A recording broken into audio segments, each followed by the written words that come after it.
I am captain of a ship and I've got a dead baby.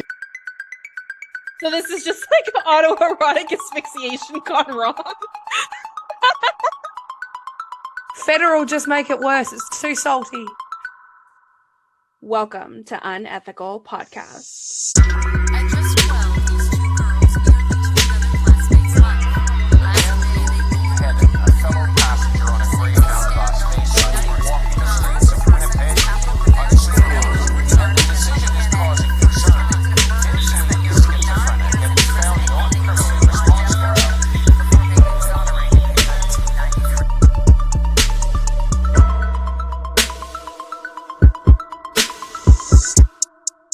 What do they cure cancer? I don't know I'm if going to leggings give no can cure context. cancer. And we're back. Seriously, though, this one is a little bit long, so we might want to get started. Okay. Sounds good to me. I'm Especially if excited. I'm going to have another idiot moment. Oh, are you dwelling on that? Because that's very funny. I've kind of forgot about it, so thanks for bringing it up. Oh, the paintbrush on No. the glasses wasn't the idiot moment. Okay. No, I was listening to it in the car the other day, and because I'd actually got to the point where I understood, but then I was explaining to my brother, and my brother's like, "That would work if you just were getting someone sent to jail you don't care about." And I was like, "Oh yeah, if I Again, could." it wouldn't work, but okay. I was talking to Caleb about it, and he's like, "Yeah, I mean, if you found someone that you didn't give a shit about," I was like, "Yeah, also that's morally and ethically really not okay, Caleb." Like, Questionable, I'd say. Maybe yeah. not. My God. I like how you went like beyond the podcast to go find someone who would help you say yes to that. No, I was talking about things that I did that like idiot things that I've said recently, because I fucking, for some reason, I turned around to my boss and best friend, right, and she was talking and showing a little bit of vulnerability, and she was like talking about it, how nervous she was, and she goes to me the words, I'm nervous because, you know, I'm so used, I don't want to be a small fish in a big pond. And I, with all the genuine love I have for her and like pride, I put my hand on her shoulder and I was like, "No, mate, you're not a little fish. You're a whale." Called her a big And mammal.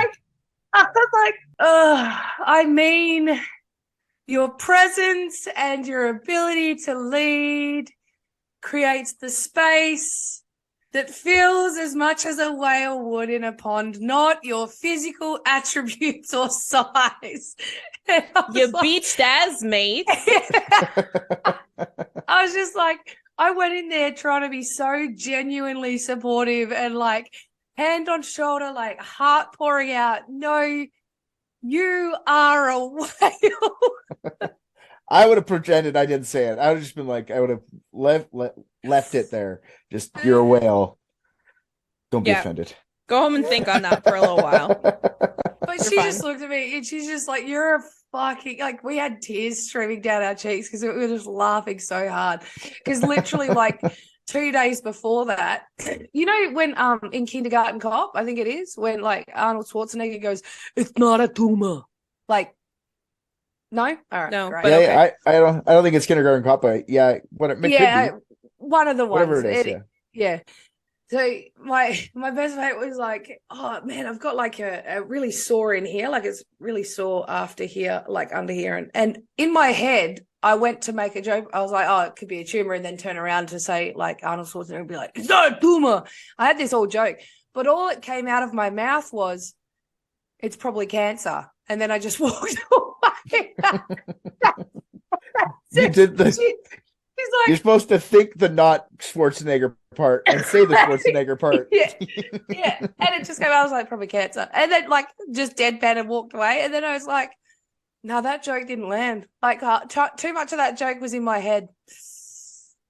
And so Been there. she's like,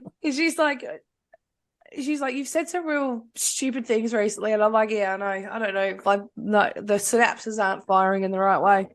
It was so I don't think fucking you're funny. emotionally stimulated enough at work. Well, negatively, I'm very emotionally stimulated at work. I think you're just spending too much time in your own head instead of actually being stimulated enough by the real world. And so now you just have half your conversations in your head. Correct. That's 100% true. The amount of times that half of a conversation will come out of my head and people are like, huh. Oh, You just think too fast. Your speed brain, only half comes out. It's okay. I'm cool with it. I'm glad. I can rest easy now. I like it. It comes up with some gold, let me tell you. I'm back in like the dating app scene a little bit. Not too much, but a little bit. And this dude was listening to the podcast because I always try to get them to join Patreon, which works sometimes.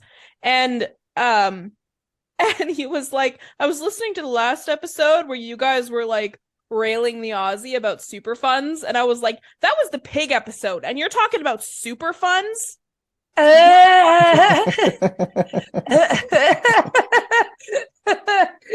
awesome. Yeah. I just listened back to that episode and I was like, yep, that was one of those moments. Good one. It was a good one.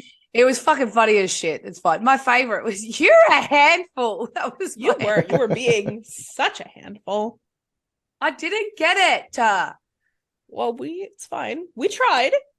We tried. We had to. You got me like, there. No, you got me there. It wasn't like going after you or anything. I wanted you to It's funny understand. as shit. Just understand that if you're gonna try and fake your death, don't do the pig thing. Just do anything else. You could do it. Yeah. Oh, it was so funny when I was listening back when you were like, no, Celeste, we need to stop and explain this to her because she's not going to be able to keep moving on. And I was like, Richard's 100% right. At that moment, I was so not understanding that I couldn't get past it and I needed someone to help me jump the cognitive. Yeah, I know the whole episode would hurdles. have been that. Yeah. Because it was just not landing. It's all good. It was funny as shit listening back. I was like, you're a fucking idiot. And how angry Celeste was getting when her mic getting cut out. That was so funny. I'm so glad Chrissy left that in. I was like, she's getting so cross. That was one of our funniest ones in a while, honestly. I was absolutely dying listening to it back when Christy finished editing it. I was actually fucking dying. Yeah. Like, oh Yeah, man. it's super funny. Yeah, I'm glad we had a chance to laugh because this one, sorry, isn't actually funny at all. It's kind of sad. Come on. Challenge We can do accepted. Yeah, I know. Challenge That's what, accepted. We that's did what I this stuff. said about how many up till this point. I mean, all of us have, all of us, when going through our individual traumas and life experiences, have chosen laughter as our coping mechanism. So I think we're very well equipped to be able to do this. We'll find it. But it is still a little bit depressing and more dramatic. I don't know why I was in like a real dramatic mood when I wrote this one. But pre-shout out, just like before we even get into it, because that is how much respect this person deserves. Hard thank you. Bush of the week goes Bush of the week goes to Bush of the week, very apropos, goes to the Darkness Underneath podcast. okay. Good on them. Quentin Walker of the Darkness Underneath podcast. I feel like without you saying the shout out thing, I would have given him Bush of the week anyway because Quentin A is sick like name. a name. You know, that's a sick name. Anna Bush is literally the darkness underneath. So hard Bush. Good on that you, one. Quento. Exactly. I love Exactly. your massive bush, Quentin. So I mean, he did amazing research on this story. Honestly, like We should send him a Bush of the Week sticker. we should. After I'd read about this and stuff and started getting a little bit into it, I found his podcast. He did 4 parts, but he split the 4th part into 2. Amazing job, really well researched, really like deep dive. There was a couple of things where I was kind of like, I feel like you didn't fact check that well enough. And I'll mention those things just because I trust him, but I have doubt also. Okay, so yeah, we'll get into it. So this is the tale of the Orphan of the Sea. The Orphan on the Sea is what they called her. Have you chosen not to use a script for this one? And No, I've strictly got a from script. memory? No, I've got a script. Okay. We're good. But I can't read, so But I'm illiterate, so I could have a script as much as I like, but I can't read, so it's pointless. yeah, no, I have my page full of windings that I've fucking just like put on there. We're fine. All right. I look very professional right now. Her name is Terry Jo Duperall, and she is the orphan on the sea. Okay. So we are going to get into her story and the Duperalls in general. But to start with, we're going to introduce a character by the name of Julian Harvey. So this is set in mid-November of 1961. So get yourself in the mindset of 1961 and young men during that time, middle-aged men during that time, and how they may be and where they may have came from, etc., etc. All right. I got a Trans Am. Yep. I'm doing a lot of coke.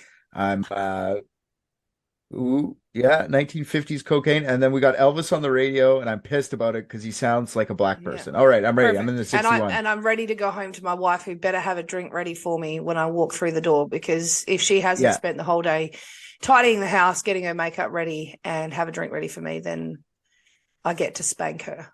Okay. No, that's it's hitting her. It's hitting her. All right. Oh, yeah. To the moon. To the moon. The only thing that I would mention is that everybody is a veteran. Every man you see is a veteran. Okay? That's the whole fucking culture at the time. Every fucking guy is a veteran. Okay? All right, so I've got trauma. Yeah, for sure. Cool. All right, so Julian Harvey. He is a handsome, charming, intelligent man by all accounts. And this is accurate, but also, as we've come to see, a lot of these guys are smart and also fucking stupid. So he was a bodybuilder. He was a World War II Korean War fighter pilot. He was decorated. He was a war hero, in fact, and buff, handsome guy. Women liked him. The only things that were maybe not as attractive is his right eye occasionally had a tendency to wander. And I don't mean like after women. I mean it just kind of like fucked off and gander around sometimes. Yep. The old lazy eye. So every now and then it just kind of. The old. Which direction are you looking at? Are you looking left or are you looking right? Yeah. Which one do I look at? There were a couple of people who described that as unsettling, which I think is a little bit rude, but fair enough, to each their own. He had his wandering right eye, and when he was nervous, he was said to have a noticeable stutter. And also, nobody brought this up, but I love bringing up things that are completely irrelevant. He has the highest nipples I have ever seen. Okay, what's this guy's name again? I got to see his nipples. Julian Harvey. It's Julian. Oh, he's handsome. That's the guy. I see. Oh, yes, I do see his nipples, and they are high. I don't have nipple shots. He's like topless with like a fishing rod here. Let me see if I can find the picture. Rod? This is the top of the picture, but where's the nipples? Look at how high his nipples are. Like, look at. They are so high. There. They don't. Does that kind of look like A cups though? That doesn't look like. It doesn't look like pecs. Those should be about a good 7 or 8 centimeters lower than they are. Before I lose this again, this is going on Facebook, so I am going to save that. Good idea. Yeah, fair call. All right. Yep, good. High nipples, get it. Totally weird. That would have been enough for me, but anyway. Anyway, this is a fucking podcast and they can't see it anyway, so just trust me when I say he had the highest goddamn nipples, and he had his shirt off all the time. So there he is with his nips way too high up on his titties. And he was big on boats, so he spent a lot of time on boats. That's why he had his shirt off. Yeah. No, as soon as you get a six-pack, your shirt comes off. That's what happens. When I was a kid, my brother used to do that. Oscar, I'm losing my six-pack. He starts taking his shirt off. I see it forming again. So, like, as soon as you get a six-pack, you have to. I've never done it. I've never had to have my shirt off all the time. Oscar, your 11-year-old, has a six-pack? He's 12 and he has a six-pack. When I had abs, I would always have my shirt off. Yeah, it's true. Oscar's very athletic. That's all he does, play sports all day. I'm going to ask for some pictures of that. Not Oscar. Of you, Bo. I have never had a six-pack. I have been fat since I was 9, okay? Okay, so yeah, he's buff. He's hot. He's got really high nips. Despite these physical flaws, women adored him, okay? Completely adored him. Obsessed with him. He could have any woman he wanted in any room that he was in, which was their mistake because he was also a raging piece of shit that was described as an egotistical, narcissistic, and arrogant, or just described egotistical, narcissistic, and arrogant on a regular basis. Oh, all of them. Is this like a guy that was describing him after he's like in this time, or was he just like is he arrogant considered compared to our time frame? He was an arrogant guy even then. This was like people who knew him had described him this way in the past. I Also, not that this really matters, but a psychologist that he saw as a younger man, I think it was before he went into the army, maybe, described him as basically just self-centered and completely without any concern for the well-being of others, which one today might consider sociopath. I was about to say sociopath. Not a nice dude. Hot, though. Mm. So when Julian was a child, his father left them at a young age, and his mother was very goal-oriented about marrying a wealthy man, and his stepfather would fit that bill right up until the Depression. Womp womp. In the years leading up to the Depression, Harvey was spoiled, very spoiled. His stepfather bought him fine clothes, the latest toys, and his first boat. Oh, wow. Yeah. Suddenly, though, he loses his money with the Depression, and Harvey's mother and stepfather abandoned Harvey to live with his aunt and uncle, and they went off on their own. And his aunt and uncle, their income inched just slightly above nothing. So in one fell swoop, he went from being the center of attention with everything that he could ever want to being abandoned without the means to have the lifestyle that he's used to. And this manifests into a lifelong hatred of women. Though he was still a man with needs, he wanted to smash them. And he would feign wealth through his multiple scams that we'll get into and forming friendships with wealthy men in order to attract women because he learned from his mom that's what they care about. And then ultimately he would resent them for being attracted to him for his wealth. Yep. That checks out. Sure. Weird. It must be hard though. Like I can't imagine going from like, I don't know. I can't imagine being super rich. So just being like super rich and then just having nothing in a day or whatever, that's probably a big change. And I know like poor rich guy, but I mean still a big adjustment for a guy like that. I don't imagine. He wasn't that old too, like when the Depression hit. Because in 1961 he was 44. So that would mean he was born in 17. When the Depression hits, he's 13.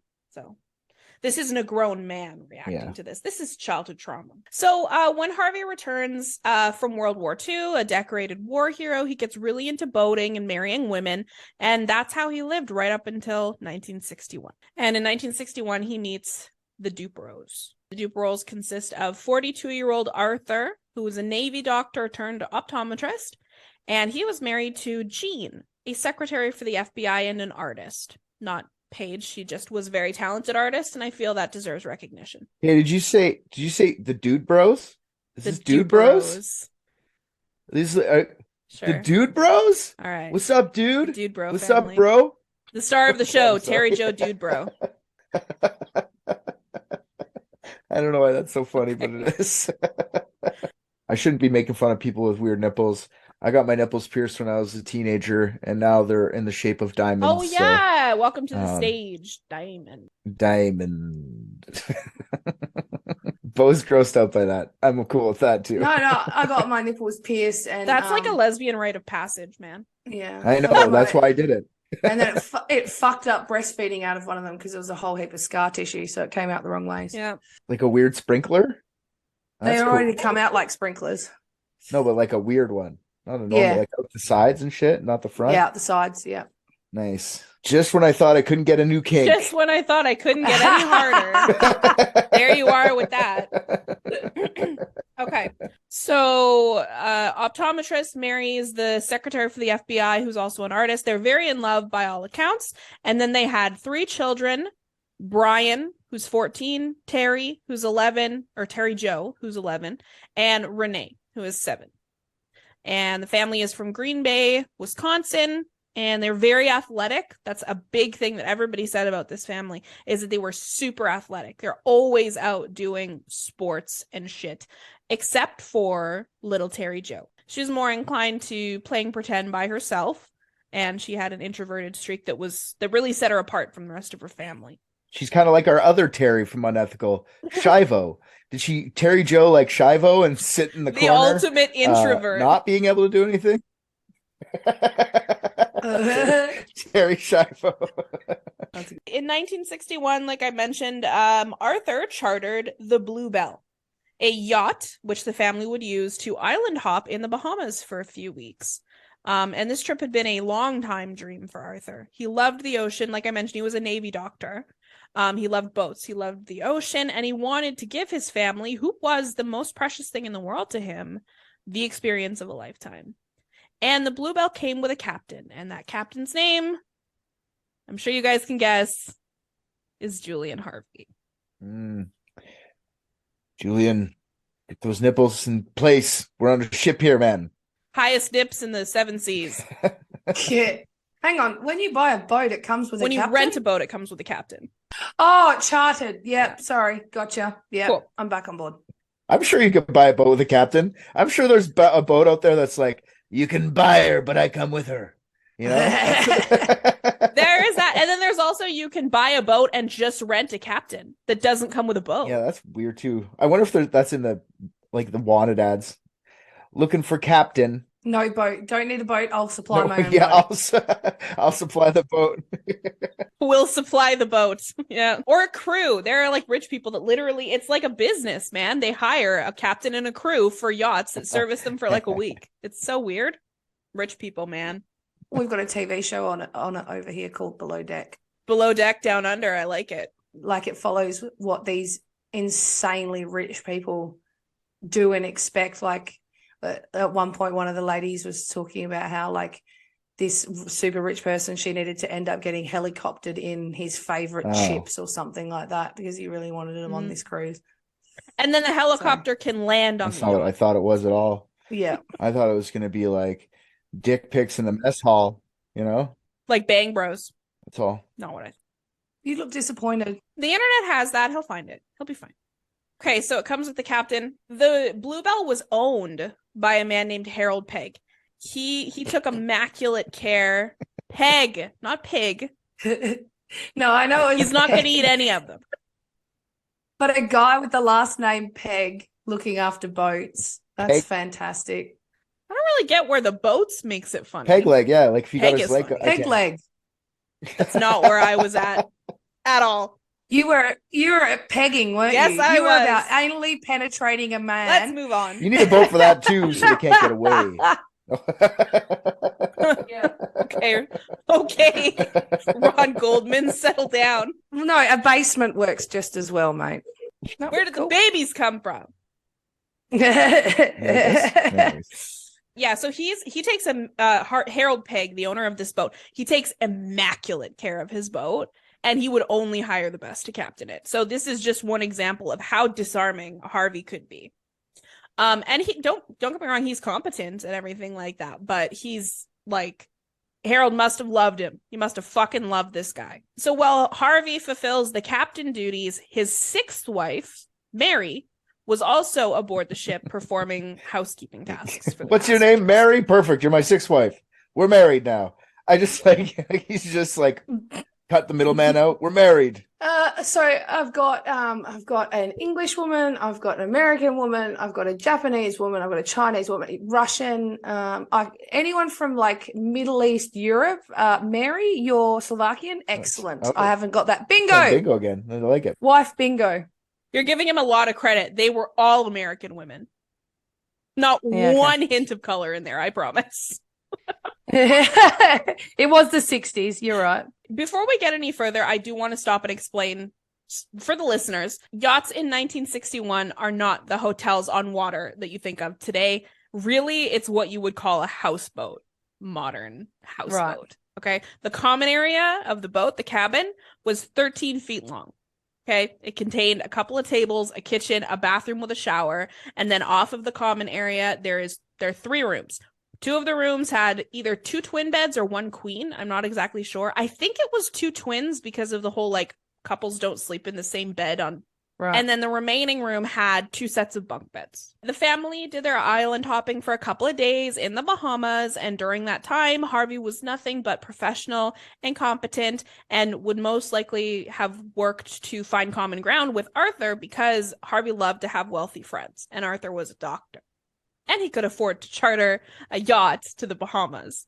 Mm-hmm. But they could never have known what was hiding in Julian Harvey's past. So we'll get into exactly how shady this motherfucker was, okay? Yay. Harvey's superiors and fellow soldiers in the war reported that by the end of his career, his nerves were absolutely shot. People noticed that he scuttled way more planes than usual for a fighter pilot. But he had perfected his escape techniques so that even though accidents... Wait, sorry. What's scuttling? Any kind of purposely destroying or sabotaging something, like running a ship aground is scuttling it. So a plane would be he crashes the plane into open water, Crashes it or yeah, okay. somehow. Okay, all right. Yeah. What a great word. Anyway, scuttling. All right, sorry. Continue. It doesn't sound like It what is a it good one. should be, right? Like scuttling sounds cuter than that, you know? Yeah. Yeah, it does. It does sound cuter. So he scuttled heaps more than expected. For a fighter pilot, absolutely. Yeah, Okay. he was scuttling way too many planes. But like I said, accidents are following him around everywhere he goes, and he always survives completely unscathed. He is amazing at getting out of accidents. Mm. And I mean, there are things where it is like, well, he just staged it, but there are other things where it's kind of like, no, he was in a plane that crashed into open water. He was there. He was just fine. Right. This pattern actually went as far back as that we know of as 16, when he totaled a car, nearly killing someone in the process, but walked away without a scratch. Now, again, 16 would have been, what, 1934? It seems, yeah. So, I mean, it seems unusual that, like, he would have a car, given that it was the Depression. He's with his poor family and stuff like that. This is one of those things where I was like, I don't know if you fact check this, but maybe he had a car. I don't know. They weren't that common at all in the 1930s. And didn't they only go 40 kilometers max? Yeah, okay, no, in the 30s the cars I would have been actually going know. pretty fast. Like it was like the 1910s, they would have been shittier. In the 30s they probably would have went pretty quick. But the cars wouldn't have been as expensive. I don't think it would have been like, yeah, maybe it would have been. I'm trying to think if that would have been really rare in the Depression for people to have cars. I don't know. Where'd he live? Well, he was living with his poor ass aunt and uncle after his mom and dad. Yeah, I get that, but what city? Like Miami, I think. yeah, I don't know enough about the 30s, honestly. I'm trying to think, but I don't really know. Because it would have been like the 1910s would have been when cars were super slow. I could buy it. Yeah, I could buy that he totaled a car, but I just Yeah, and in the 30s, the average car was able to get to apparently 80 Yeah. kilometers an hour at max speeds. so he definitely could have hurt somebody with it. But again, he was poor, and teenagers having cars wasn't really a thing until the 50s. That was when the teenage car culture Yeah. came into vogue, right? So I don't know. He Yeah. didn't he'd probably fact check it. I trust him, but I also just want to, that stands out as something I don't know. When Harvey was discharged from the army, he bought himself his first boat with the money that he'd saved during his service. But he ended up finding it expensive to maintain, and he had no desire to work. Obviously, the military is one thing. He has a desire for glory, right? Jobs don't really get you that. So he crashed it into a well-charted and very visible shipwreck from World War I and then sued the government. One of these guys. That's smart. Yeah, no, he sued the government and he won. He walked away with a handsome payout, even though witnesses said he was seen circling around the shipwreck and literally lining up his shot before And muttering smashing to himself, into I'm going to sue the government so hard for this. it. He used some of his money to go on to purchase another boat, but he ended up damaging that one accidentally. And instead of shelling out the repairs for it, he decided to just set it on fire and claim insurance money. Again, walked away with a payout on that one too. Fraud was a lot easier in the early 1900s. Like Belle Gunnish just So killing much all sorts easier. of people for life insurance. They didn't catch her to like, I don't know how long, but it wasn't right away. Oh yeah, it's crazy how much different it was. He's making money from various scams like this. The boats are the big ones that stand out just because he was on the boat when these things happen and he was always fine. It speaks to his pattern of escaping all these accidents, right? And Harvey had a problem with women. He had a woman problem. He loved to reel them in. He loved to marry them, but he hated being married to them. Statements from his surviving wives ranged from neglectful to adulterous to abusive, and the timeline isn't super clear. I believe he had 2 children from those marriages. I don't know when or with who. Only one of them he was ever present in their lives for. Cool, but like you love getting married and then just don't like being married? What, you like the party? You can have parties without getting married, dude. I don't know what it is about it. Maybe it's something about taking her off the market so she can't screw around. I have no idea, but he married 6 women. Or is it more about like the chase, like wanting something and then when you get it, you don't really want it? Like, is it more in that? Maybe, but now that I'm Space. thinking about it, and I don't know why this didn't occur to me before, it was probably because you can take life insurance out on wives. I feel like it's more schemey because you don't, I don't feel like you're getting married Schemey. all that time. Like you do that once and then you do it again. And then are you going to keep doing it 6 times or unless you have a reason for doing it 6 times? Yeah, I actually just think it was so he could have life insurance policies out on them. We'll see what happens. Maybe I'll. Dun, dun, dun. He was a big scammer. So even if it wasn't nefarious in intention, it was literally just like, well, if she does happen to accidentally die, at least I could make some money off it if I'm married to her, because I'm still going to screw around just as much and she's still going to cater to my every whim because she's my wife. Okay, so in 1949, he was married to a woman named Joan, and they were driving with Joan's mother when the car skidded off a bridge and flew into a river. And another accident followed him around, poor Harvey. And per his statement, his instincts kicked in from when he was a fighter pilot, and he was able to dive out of the car at the last minute. But Joan and her mother were trapped, maybe knocked unconscious, maybe their uteruses were too hysterical, but both drowned. And onlookers watched this thing play out in real time, and they told authorities that he made no effort to go back to them. He didn't even show any distress that they were in there, and he didn't cry out for help, someone help them. He just calmly made his way to safety. And the investigation showed that the vehicle and the roads were both in good condition. And according to what I read and listened to, the diver that was sent in to retrieve their bodies had said he'd never seen a wreck like this, where all the windows were rolled up and both victims were in their seatbelts. Now pause for a minute, because we're going to fact check some shit. Nash Motors Company was the first American car manufacturer to offer seatbelts, and that was in their 1949 models. So in order for that to be accurate, he would have to have been driving the 1949 Nash Motor vehicle with seatbelts. And this happened in 1949. Okay. So again, I trust the guy, but I also feel like that is super specific to be accurate. The guy's driving cars off the edge, whether they're in their seatbelt or not. You just killed them, right? Like, either way, it doesn't really make a difference. No, it doesn't really. It's just like the police investigator was like, they were wearing their seatbelts or whatever. I doubt it. Even if they had seatbelts, I don't think. Yeah, I saw videos from 1984 when they finally made seatbelts legal, or like you have to wear them in Alberta, and they're like, I ain't never gonna wear them. There was a bunch of commercials like, I know this is stupid. We should never have to wear these. And now it's common practice. And that was in the 80s. So I can't imagine the 40s.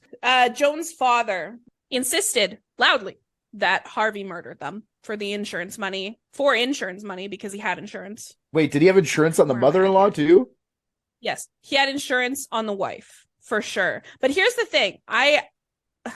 I think part of it was that he murdered his wife for insurance money, but I also think that part of it was that I think her father was supposed to be in the car that day too, but he had a chronic illness and he ended up staying home that day. And he was always pissed at Joan because she was sending her father money because he was sick. Yeah. He couldn't work. And I think it was supposed to be like, I'm going to kill you because I hate you, but I'm going to kill my wife because I want the insurance money. But he just wasn't there that day. Yeah, well, the mother-in-law at that point is just like a bonus, you know? Mother-in-laws, am I right? Yeah. Am I right? Yeah. Mother-in-laws. What was I listening to where you were talking? It was one of the uncuts on, I think it was Private Dicks, where you were like, I don't like my mother-in-law and my wife is perfect. So well, that's my theory. That's my theory on mother-in-laws. If you don't like your mother-in-law, that means you found the perfect, like, significant other. That's all. My mother-in-law tried to kill me, and my ex was a piece of shit. It's not 100. So. It's not flawless. It's not exception flawless. To the rule, I guess. Nothing's 100%. So Harvey gets his insurance payout, and the authorities they put a pin in Harvey, but they had nothing to go on to arrest him. So let's go back now to the Duperows' dream vacation. It's the night of November 12th, 1961. Little Terry Jo. Again, reminder, she's 11 years old. She's an introvert. She's the least athletic of the family. Keep that all in mind for context. She was awoken in the middle of the night by balloons, and she So did Terry them. Schiavo. Terry I know. Mm. That was actually not what she was awoken by. I was making a Terry Schiavo joke. She was actually awoken by her entire family being murdered. Two different things. Two different things, yeah. Oh, fuck. Yeah. So Terry is awoken in the middle of the night by a commotion above her on the deck. Okay. So she had gone to bed earlier than the rest of the family that night, as she frequently did. She was more shy. She liked to be alone. She heard screaming. And so it's about midnight, they think. They think that she went to bed around 9. And then it was midnight or so when she's woken up by this big commotion. So she hears screaming. And in the screaming, she's able to decipher her 14-year-old brother crying out, "Help me, daddy," specifically. That's what she says. I'm sure he said that. So she remains frozen in fear for several minutes after the commotion stops. It's completely silent. And then she gets out of bed to investigate. I feel bad now about my opinion on Terry Schiavo. All we had to do was murder her mom and she would have snapped right out of it. Didn't her parents suck too? Her mom was the piece of shit. Kept her alive for way too long. Cool. Well, hindsight. Okay, so she gets up, she goes out to investigate. As soon as she opens the door to her room, she is standing over the lifeless bodies of her brother and her mother, Jean. This is Brian and Jean. So she steps over them, passing what appeared to be a bloody knife glistening in the dark. And she goes to look for her father and her sister. Probably most specifically her father. I think that's what I would do if I was an 11-year-old girl. I'd immediately go, "Where's my daddy? He'll make me feel safe." So she goes and she's going to go climb up the stairs to exit the cabin. And she pokes her head up and she sees up on the deck, Harvey's wandering around the deck in bare feet. And unaware that he's a threat, she rushes to him. And she's like, "What's going on?" And then suddenly she notices that he's carrying a large gas can. And she sort of just makes a mental note of it, but doesn't say anything about it. And as she draws close to him, he violently backhands her across the face and goes, "Get back down there." And so she retreats back. She retreats back into the cabin. And she's confused. She's scared. And who can say why? But in the moment, he decides she's not an immediate threat, just sends her back down. And being 11, you're going to listen. You're just going to do it. You scared. Yeah, 100%. She's sitting back there and she's whatever, listening, waiting. She went back into the bedroom, is what she did. Stepped back over her dead family and went back into the room. And then a little while later, he comes into the room and he's carrying her father's rifle. And he stands there and he just points it at her. And he just stands there. And then he lowers it and he leaves her there. And so she sits there and she's like, what do I even do at this point? She just listens to the sound of what she's going to later learn is the ship's dinghy being released and dropped into the water. And then a series of screeches and bangs coming from the exterior of the ship. She said that she could smell oil, gas, and blood, iron, as the water suddenly begins rushing into the bows of the ship where she is. Do we still think this guy's a sociopath now, though? Because, like, a sociopath would have just killed the girl. You know? I think this... No, a psychopath would have killed the girl. Okay. Yeah, well, a psychopath would have felt compelled to kill the girl. A sociopath, I think, wouldn't give a fuck how she dies. She'll die when he sinks the ship. Yeah, but I feel like... Oh, yeah, I guess Yeah. you're right. I was just going to say, like, the killing someone with a sinking ship, you don't watch it happen. You're just like... Oh, no, sociopaths don't. Being obsessed or needing that clarity in those moments is the defining difference, but what makes a sociopath become a potential psychopath.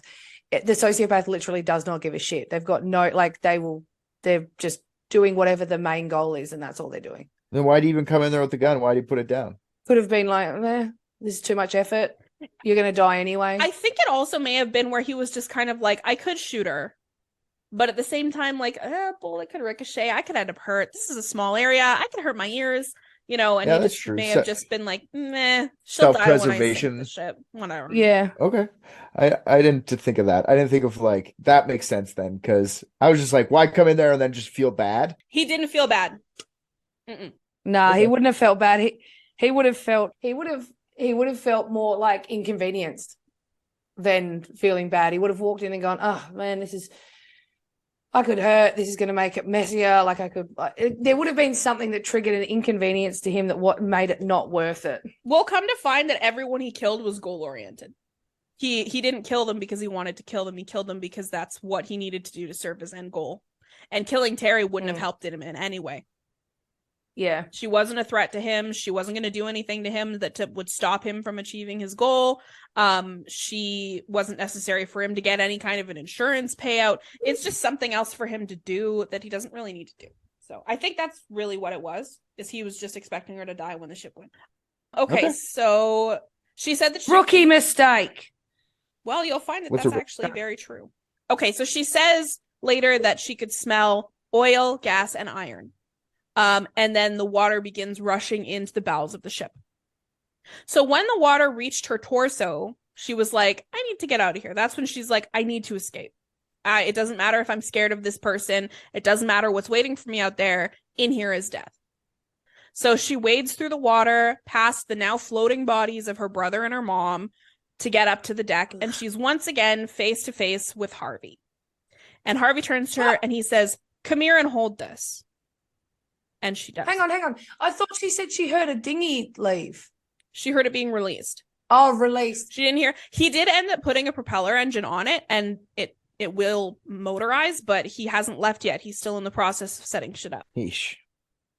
So yeah, so he turns to her and he says, come here and hold this. And so she does. She goes and she wraps her hands around a rope that is connected to the unsecured dinghy that's floating aside the ship. And so he quickly turns and he goes to retrieve something or do something or whatever. And when he does, she lets go. And I don't think it was intentional. I think in her mind, she genuinely was like, he's going to take me with him on the dinghy. I'm helping. And so I think she just let it go. Maybe her hands were cold. This is like the ocean at night. And they were out in the ocean too. He'd driven them. We'll get into that later. She drops it. And she's like, oh, fuck. So he turns around and he says, did the dinghy get away? And she's like frozen. She doesn't answer him. And he sprints and dives over the side of the ship to get to the dinghy before it gets too far away. And he's gone. He gets in the dinghy. Off he goes. Okay. And she's left stranded on the ship. She stands there alone on what is now the ghost ship Bluebell as the bloodied water creeps up onto the deck and ever closer to her feet. She doesn't know where her father is. She doesn't know where her sister is. She doesn't know where Mary Harvey is. And by sunrise, the ship is completely sunken below the surface of the Atlantic and no sign of Terry Jo. So the morning of the next day, Harvey is found floating by the Gulf Lion, which is a tanker ship. And he announced to the crew that, my name is Julian Harvey. I'm the captain of the Bluebell, and it was sunk when all of a sudden a squall came and devastated the ship. What's a squall? Like a sudden, very severe short storm on the ocean. Got it. I think another word for them is gale. I don't know if you know that word. Yeah. But, or that term, not like you don't like, that sounded rude, but like that term to describe them. Anyway. Yeah, but it's Australia.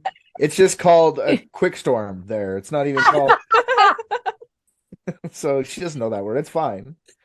Oh, fuck. Yeah, so he tells them the squall came and devastated his ship and it sunk. And he announces, I have a dead baby here. And in his arms, he's holding the lifeless body of Renee, who he actually told them her name was Terry Jo Dupereau. So I don't know if he actually just didn't know their names or what the deal is, but he tells them that's her name, even though it was Renee that he was holding. Okay. The autopsy results would later show that Renee had indeed drowned. And why are you laughing?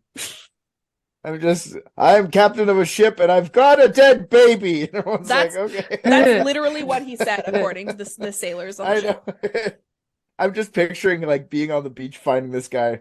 Here, and my baby. Can someone hold this for me? I've been holding it for a while and it's getting creeped me out a bit. Well, no, he's on the dinghy in the ocean and they're standing up on the ship looking down at him and he's looking, my name is Dan, I have a dead baby. And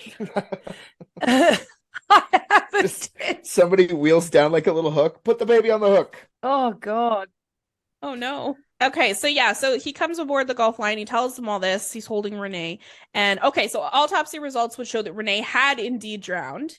And what would ultimately come is police theorized that Harvey drowned her specifically. She was the smallest, the easiest to drown, in order to put her body on the dinghy and support his version of events that everybody drowned. Again, he is intelligent in some ways, also a fucking moron in others. The sailors on the Gulf Lion, in addition to, you know, how he introduced himself was like very grandiose and strange, they were kind of taken aback by his appearance because his arms and his face are covered in scratches. And when they ask about him, they're like, "Oh, that was caused by wire cutters when I was frantically trying to save the ship from going down." And we'll get into how wire cutters would have played into that. Yeah, I was about to say, is that normal? Is that not like, this is what I mean by a fucking idiot? Where it's like, what are you saying? Like, snip, fuck, snip, fuck. I just keep hitting myself. God damn it. No one's gonna buy this. See, and you feel like, and I'm sorry I'm bringing it back to this, but like a sociopath would have thought up a good reason. You would have been easy to lie. That's stupid. Like that sounds like a panic lie. Honestly, I don't think he realized he had them. I think he genuinely, in the commotion of everything, he was surprised by it. Yeah. entirely forgot that he had scratches on his face and arms and didn't think he'd have to explain them. Yeah. Okay. That makes more sense. Okay, so the Bahama police immediately start investigating. They put him up in a hotel, and the staff is reporting that while he's there, he laid out large amounts of money throughout his room to dry. The money was wet, and he laid it out everywhere, a ton of it, to dry. And that he was making these large purchases. And the weirdest thing was that when they would come into the room or when he'd have a chance to talk to somebody, he would always ask them, sort of like he felt compelled to, like you're asking about the weather or how your day was. He asks if they'd found any more corpses yet, which is a very just odd attitude. I mean, he's a captain. They call them survivors. We're looking for survivors. It was weird, and it made everybody feel weird about him. And having all the money was also weird because I feel like in that stressful moment, you're not going to go and try to save your money. And it probably wasn't his money. Very Anatoly Moskvin of a question. Any corpses yet? The Bahama police, they learned that from the hotel staff. They got reports from a nearby lighthouse. This was literally like a couple of miles away from where this happened, and a couple of miles across the Atlantic Ocean, it's not far. So all the reports from the nearby lighthouse stated they had seen no fires, and he said that there was a fire. That was part of his story. They'd seen no fires, they'd seen no smoke, they'd seen no flares, and there was no violent weather tracked or reported in the area. So we'll leave Julian and his pack of lies for right now, and we'll go back to the moment that Terry watched Julian speed off into the distance on his dinghy. After a few minutes, you know, despite holding out hope that she thought he was going to come back after he'd retrieved the dinghy, even now, That poor girl. she still didn't see him as the villain of the story. She was like, he's coming back. So she remembers in the cabin below, she'd seen a small cork raft hanging on the wall by the stairs. And I think it was sort of a decorative piece, but it would work in a pinch, I guess. And so she rushes to the cabin entrance. She reaches below the water, which is already reaching the deck, and she manages to release the straps that are securing it to the wall. And she throws it overboard, and she follows it, just as the deck of the Bluebell is completely vanishing under the sea. Jesus Christ, that's smart for an 11-year-old. Well, I mean, both of her parents are very smart. I assume she's actually very intelligent. She jumps over and she's on this cork raft, okay? And then, of course, in a terrifying turn of events, the strap that is dangling from the cork raft becomes lodged in the splintering husk of the ship, which drags it underneath. And so she's still clinging to it and just sort of hoping that something just changes. She has no idea what to do at this point. And very luckily, and in what probably is an unlikely turn of events, instead of dragging her to the bottom or damaging the structure of the cork raft, the strap just kind of released. And Terry returned to the surface, and she's up there, the lone reminder of the ship that was there just moments before. It is gone. Wow. I didn't know this, and I looked it up. For anybody who doesn't know, a cork raft is a raft that has a buoyant ring around it made from cork, which is the outer layer of cork oak trees, same as a wine cork, and a net base. So it's kind of like a hammock that is in the middle of a buoyant ring.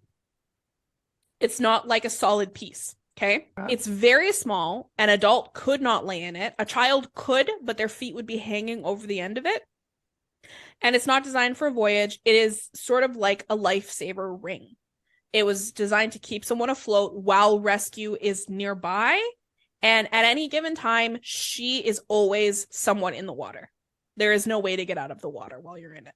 Terry thinks to herself, okay, maybe this guy is the villain. And she's like, I have to get out of this area. I have to get out in case he comes back to make sure. At that point, that bit there was the moment she goes, Yeah. well, The naivete of children. something's not sitting right with me here. He only hit me and pointed a gun at me. I don't think he's that bad. But he But now didn't that he's shoot gone, her. I know he's gone though, so now he's a prick. I don't know exactly, but she's like, you know what? I should probably get out of here. So she doesn't want him to come back to find out if she'd survived. So she paddles as far as she physically can until a combination of fatigue and the freezing cold of being on the ocean at night, it just wrecks her. And so she just sits there, cold and unhappy and scared, until daylight comes and finally brings warmth and heat and dehydration and the visibility of predators lurking just under the water. The curious kinds of predators that take bites out of things to figure out what they are. So I don't know if you guys or the listeners have read The Old Man and the Sea by Hemingway. It's set in the Bahamas, and a good chunk of that plot line involved his conflicts with sharks. And the most common sharks in the Bahamas are tiger sharks, which perhaps you'll recall ripping up a tourist in 2019. Oceanic white tips, which were responsible for the deaths of countless sailors when the USS Indianapolis sank in World War II. Bull sharks, which are just assholes. And the star of Jaws, the great white. Those are the four most common sharks in the Bahamas. Okay. And Terry can see them. Oh God. That's a very scary afternoon. Wow. Oof. It's not an afternoon, my friend. It's 4 days. Yeah, she probably wasn't even sure if those sharks were bad guys yet at this point. So she was like, probably these sharks, they're pretty good. They haven't bit me yet. All right. They're all right. They haven't bit me. Yeah. That was genuinely funny, but I also just want to back up for a second, and so that I can have the proper impact that this needs to have. It wasn't an afternoon, my friend. It was 4 days. Oof. Yeah, 4 4 days days. she spent in this Yeah. pork raft on the ocean.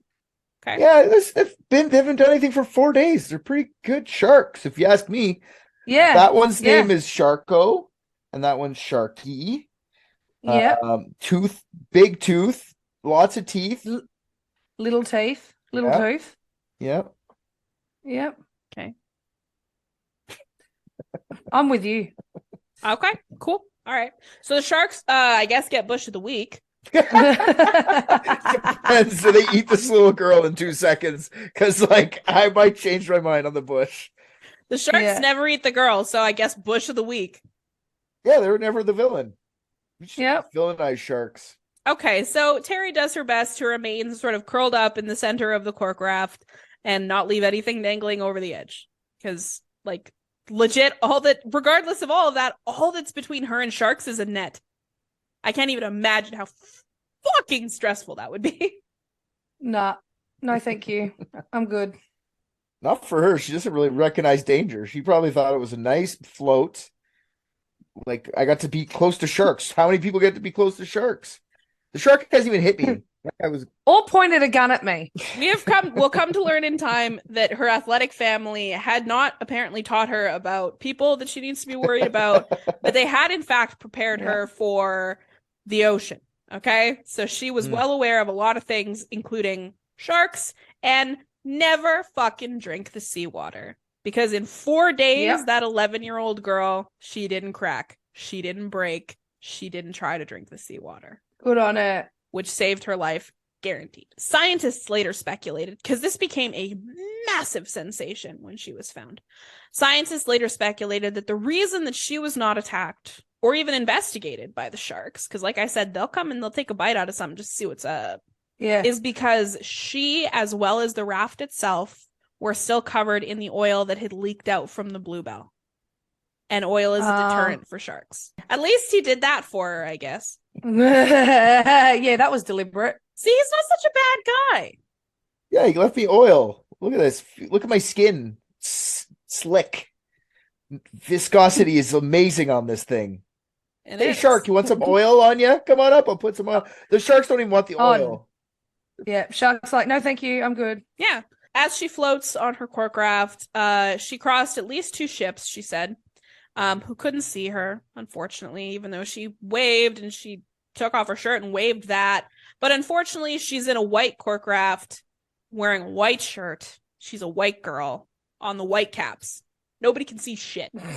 So she begins to lose hope. The miles and the miles pass her by. And very unfortunately for her, she was only a couple miles out, like I said, from that lighthouse when the boat went down. And she was going out to sea the entire time. Oh, no. No.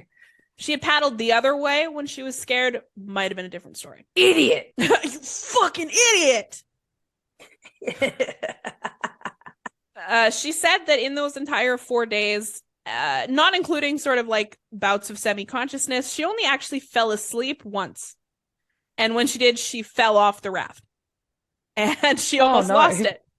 But her blouse actually ended up catching on the edge of the raft. And it kept it near her. So that was lucky for her, I guess.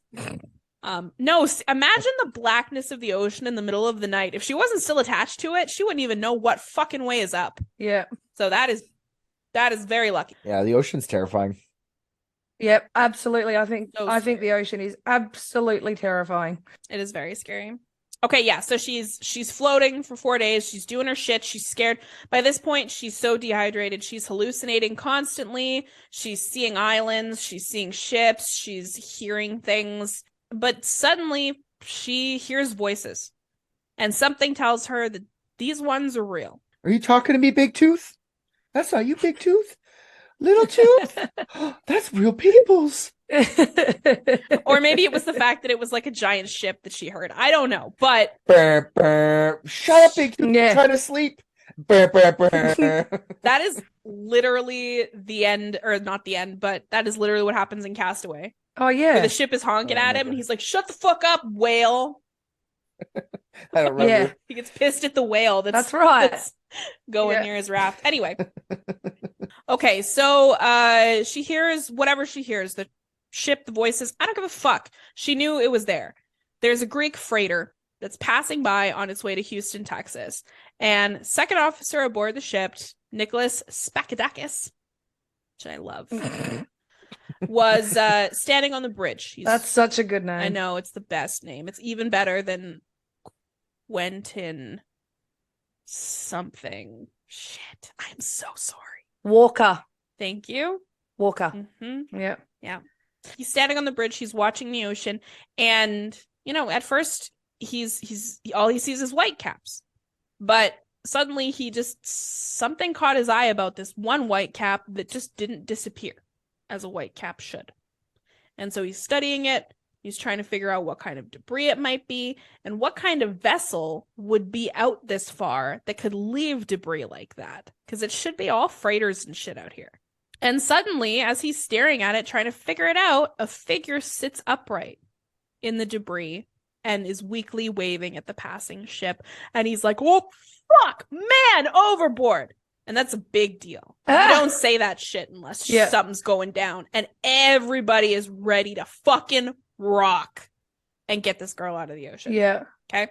Except for this one dickhead that had a camera. There is a photo of her sitting in her cork raft, staring up at the ship, and someone took a picture. Get that one for the scrapbook, boys. Yeah. Well, it's the most famous picture. It was in all the newspapers. I bet he made a fortune selling it. Fuck that guy. He has the smallest bush ever. Okay, so according to the sailors on board that day, it was a race and a risk together.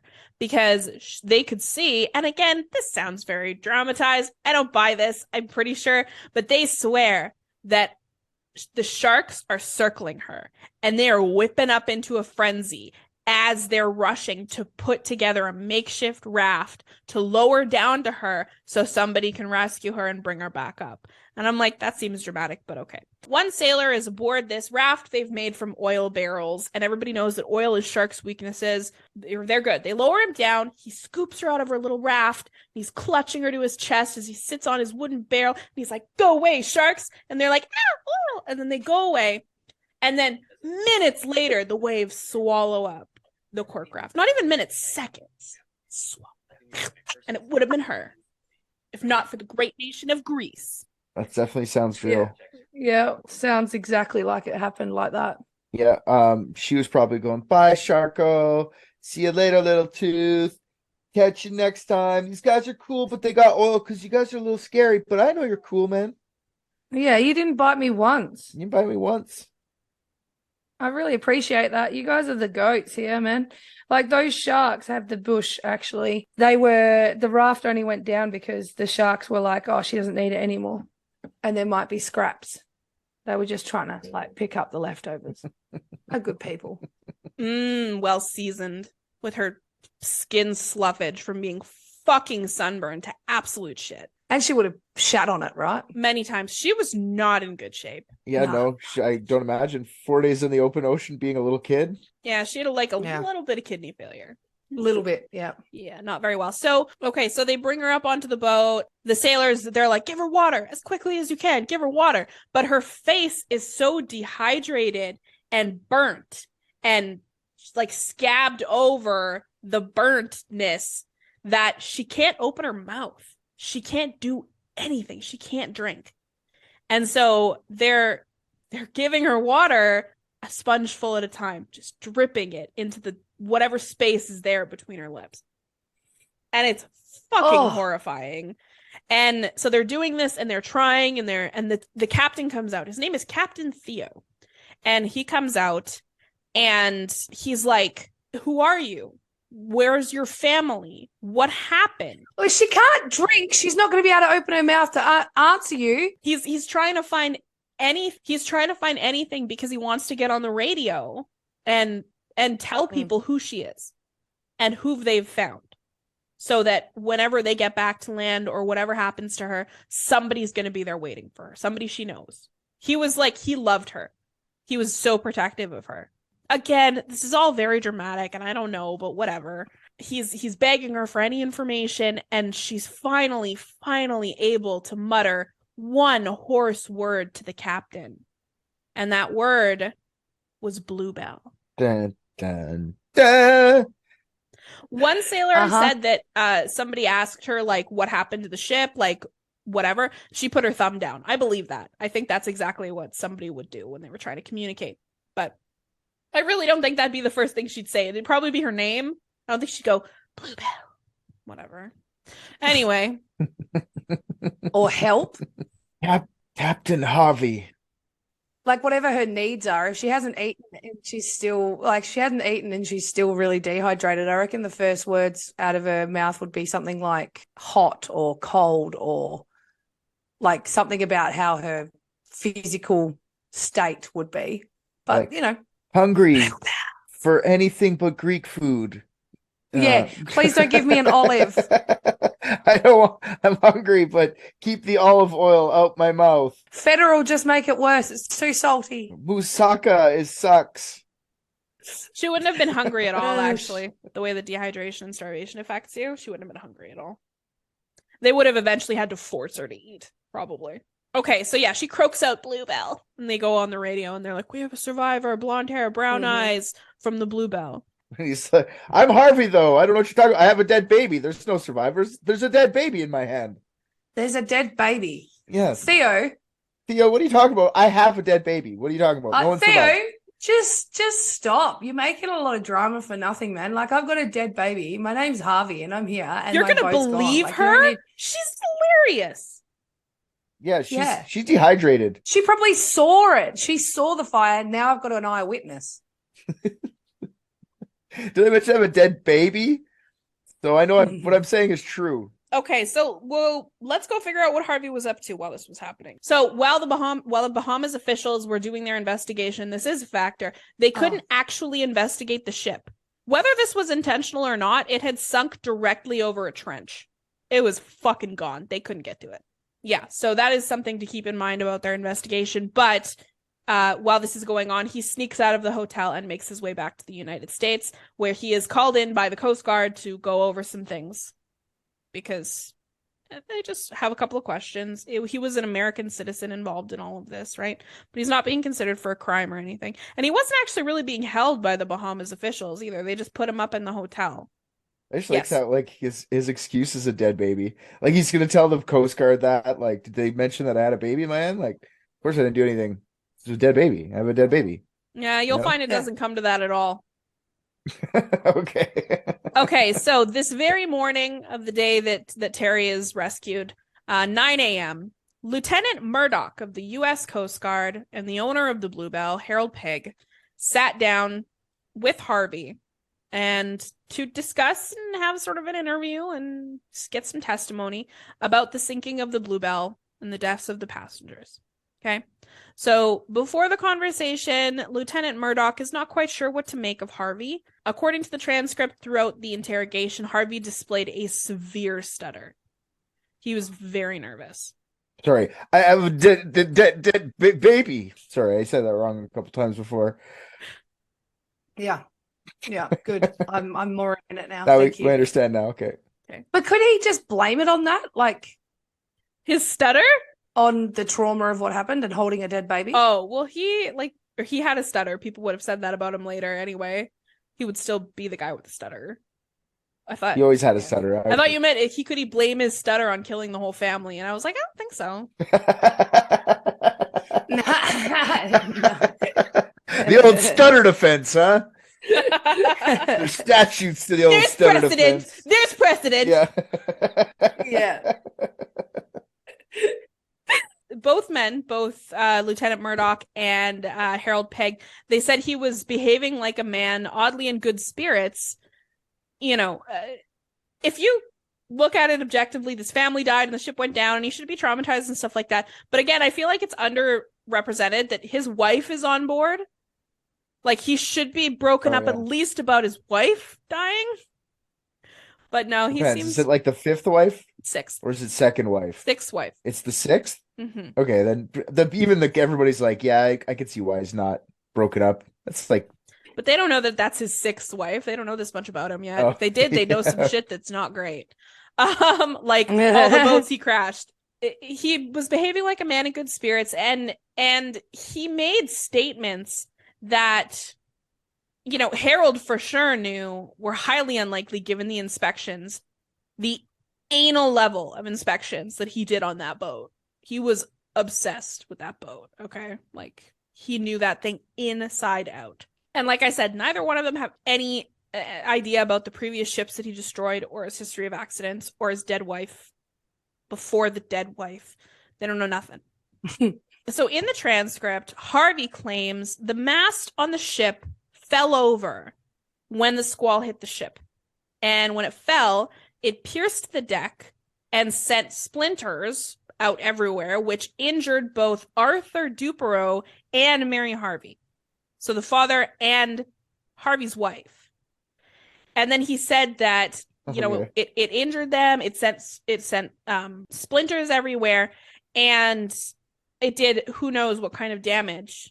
And so he runs to get wire cutters, and he does this so that he can basically disconnect the mast from the rest of the ship because it's cutting off access points for them to get by. The wires, right? So he runs to get wire cutters, and then he's on his way back and he sees that a fire has broken out. So he turns around again and goes to get the fire extinguishers. So when he clears enough of the flame, he heads to arrange the lifeboat. He's trying to do his captain duties and get everybody safely off the boat. But when he gets out of there and he's up on the deck with the rest of them, he sees that they've all put on their life preservers and decided to jump overboard all by themselves. And they were like, well, just drive the dinghy over to us and pick us up. It's fine. We're safer here in the wide open ocean. There's splinters up there. There's splinters and hazards. Yeah, I'm getting off of this. There are unmanaged hazards up there. I'm not going to be there. Yeah. Okay, so whatever. They jump overboard. They're like, it's much safer out here in the ocean. Little did they know those life preservers were shit at preserving life. They all drowned. All of them drowned. He steers the dinghy to them because they've all drifted around. And he's going around. He's like, come over. God damn it. Get the fuck. Come this way. This way. So the only one he's able to pull up is Renee. He grabs her. He scoops her up. She's light. She's little. Just like one arm. Like, ugh. Picks her up, puts her in the dinghy. The rest, he's like, I can do no more. I must go. So he hauls ass It was out like of there. bobbing for apples. Yeah. Exactly. So he hauls ass out of there. He picks her up out of the ocean and he attempts to resuscitate her and fails. And then he hauls ass out of there. Harold Pegg is like, there is no way my mast could have toppled that way. And in the so fucking unlikely event that mast did fail, it would not have hit flat or it wouldn't have pierced the deck like that. It's 50 feet high. It's not going to pierce the deck. It's going to fall, break, and roll into the ocean because it's going to go over the side of the boat. Wait. Did I mention I have a dead baby? Again, Harvey doesn't say any of this. It doesn't get there. I'm just kidding. I just love how he announced that. It's so fucking stupid. But how can you question my mast story when I have a dead baby? Yeah, I guess that's what he keeps falling back on. He's distressed. He's like telling the story about how distressed he is. Whatever. Okay, sorry. Okay, so yeah, he's like, it would have gone into the ocean. The mast is too high to just split the deck or even land on the deck. That makes no sense.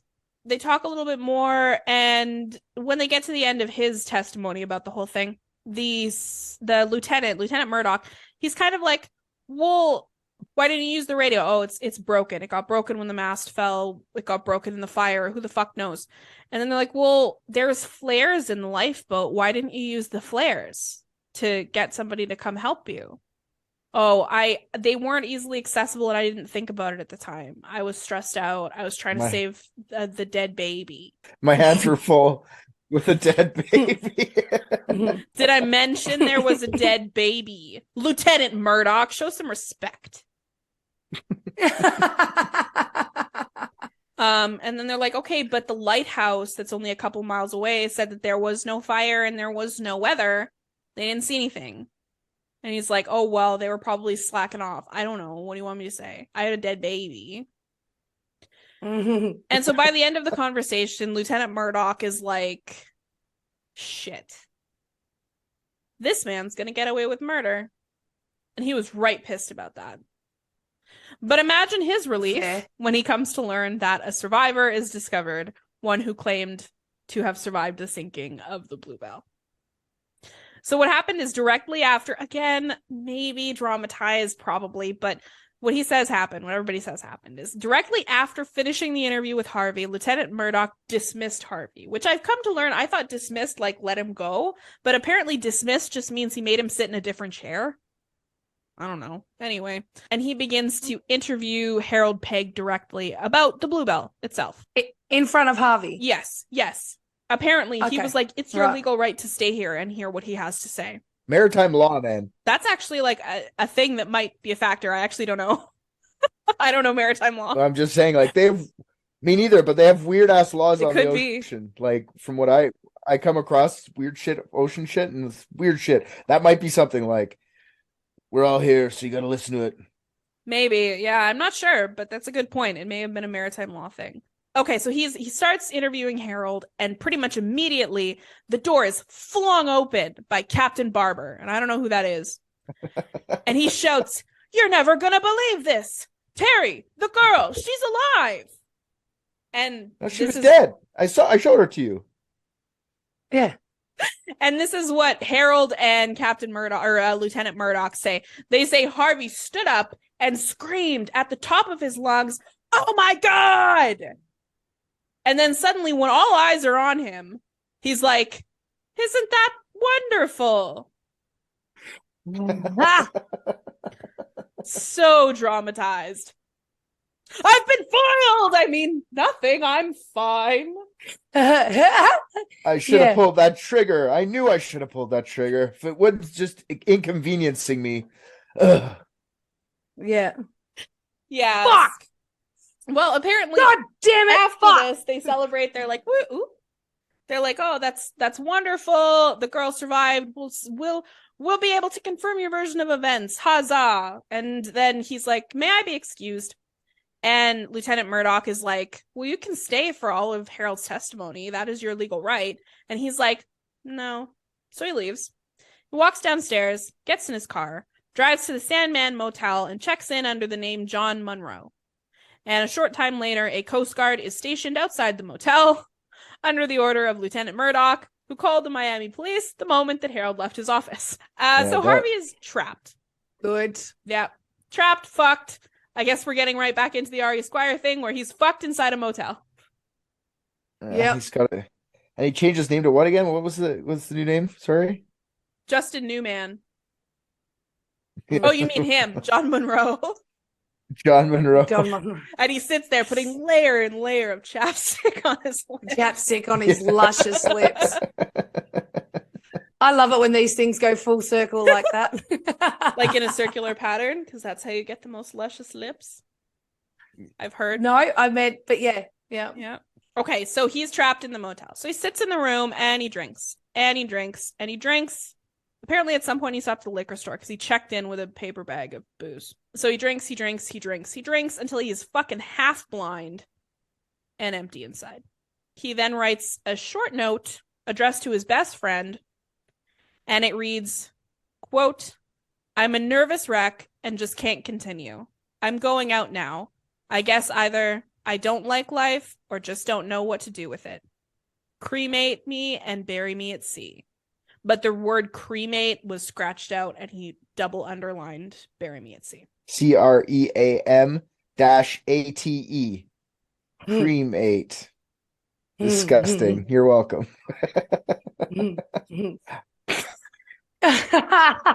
Celeste's face. All right. It's okay. Okay. I'm not always. I say stupid shit all the time. I don't know why that confused you. I just look, man. I guess I either don't like it or I just don't know what to do with it. Okay, so he then removes a double-edged razor blade from his razor and leaves a $10 bill on the pillow for the maids. He goes into the bathroom and he takes 2 photographs out of his suit because he went literally back to Miami and then straight into the Coast Guard. So he had luggage with him. That's why he has like the razor and shit on him. But he also had a bunch of photographs that I think this is a weird part of it. I don't know if it's sentimental, but he had them on the ship with him. He had photographs, lots of them, and he saved them. So he takes 2 photographs and he puts them on the toilet tank in the bathroom so he can look at them while he sits on the floor. And the photographs were of his son, the only son that he ever got to know and raised in any way, Lance, and his late wife, Mary, the one he just killed. Nobody can really explain that one. He goes into the bathroom and he's sitting on the floor. He's looking at these photographs and he begins violently slashing at his body with the razor. And he slashed repeatedly at his ankles, his thighs, his wrists, his forearms, and his neck. The maid described them as they looked like smiles. They were deep. Nasty. He killed himself in as much of a frenzy as he stabbed that family to death. Again, That's crazy. what is that? That's not something a sociopath would do. That's true too. I was gonna say, like, I feel like this is regret now. Or I guess it's just like maybe it is sociopathy because you don't want to go to jail. That explains killing yourself, but the frenzy way that he killed himself and the photographs. Maybe it's the only way it gets hard. Like the blood is Yeah. serious. So this is just like autoerotic asphyxiation gone wrong. No. It's just the only way that he can't just kill himself normally because he doesn't like it. It's the only thing that he likes about it. Like, I want to see the gore before I go. It's the last thing I'm going to do. Because these guys are fucking like they have weird shit that I don't know about killing yourself. That's the thing. Slashing yourself, I feel like your body's instinct would stop you from doing something like that. So it's like you have to overwrite that with like trauma or like Alcohol. or alcohol. That's true. Like you So he's blind. The slashing nature makes sense, as in like what Richard said. He's not exactly wanting to die. He's just not wanting to get caught and go to jail, right? And have all of his power taken away. So the slashing makes sense in terms of quick getting it out, in and out. And if you're drunk, you're going to bleed out because your blood's thinned, and also you're able to override those, for the most part, ability to like protect yourself. And the only thing I can think of the photographs is it makes sense if he's found that people would assume that's a regret or a sentimental thing. So it makes his death seem not like a get out of jail free card. It more seems it's like a depression, so he could get the accolades, I guess, or it could be an ego thing. He could literally just be like, look at how much I went through before I died. I'm the toughest fucking son of a bitch alive. maybe the one photo of his wife was like his best insurance scam ever. And his kid, he had the biggest insurance plan on. So it was like the best thing in the world. He never got to finish the kid off. I would have had the best insurance payout for my kid ever, but my wife was the best one ever. He's just like bragging to himself before he died. Maybe. Yeah. I'm not really sure, but either way, he's the only thing with like as far as wanting it to be quick that stands out for me is there was literally dozens of slash wounds on him. Like he slashed until he was like lost too much blood to continue slashing. He fucking went for it. Yeah. The following day, the maid comes into his room, and the first thing is she can smell the blood, but it's behind the bathroom door. So she smells this sort of sickly sweet kind of smell that she doesn't like, but she can't place it. And then she goes and she tries to open the bathroom door.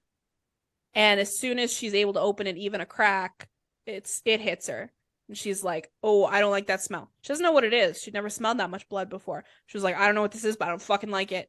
And she started screaming hysterically and left, according to the other people in the motel. Well, he left her $10. She should have seen that. No, she would have been cool with it. Apparently, she actually did notice that. She did notice that there was $10 on the pillow, but I assume when she went to go collect it immediately, she also noticed that he left blood on the bed when he was removing his razor.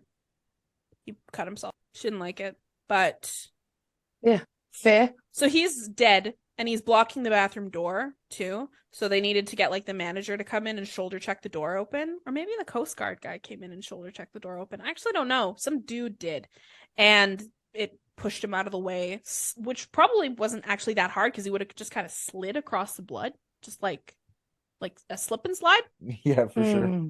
It's a weird, morbid slip and slide. Anyway. Yeah. Okay, so they find him, and there's blood fucking everywhere, and he's flat on his back on the bathroom floor. Dozens of self-inflicted slash wounds, and this doesn't matter, and I don't like that it happened, but he was buried at sea as he requested, which is rude. What's this in for, this guy? Like, who did that for him? I will tell you. Like, okay. So everyone that who knew him after this whole thing came out, after it was on all the newspapers, because the surviving girl, she said things, and everyone decided that even though this is technically unsolved, that he did it. Everyone who knew him said they were absolutely dumbfounded when the truth came out about this. He was not capable of such crimes. Especially his best friend, James, who the note was addressed to and who buried him at sea. And his son, Lance. His son, Lance, thought the world of him. Thought he was a great dad. Which, again, is weird.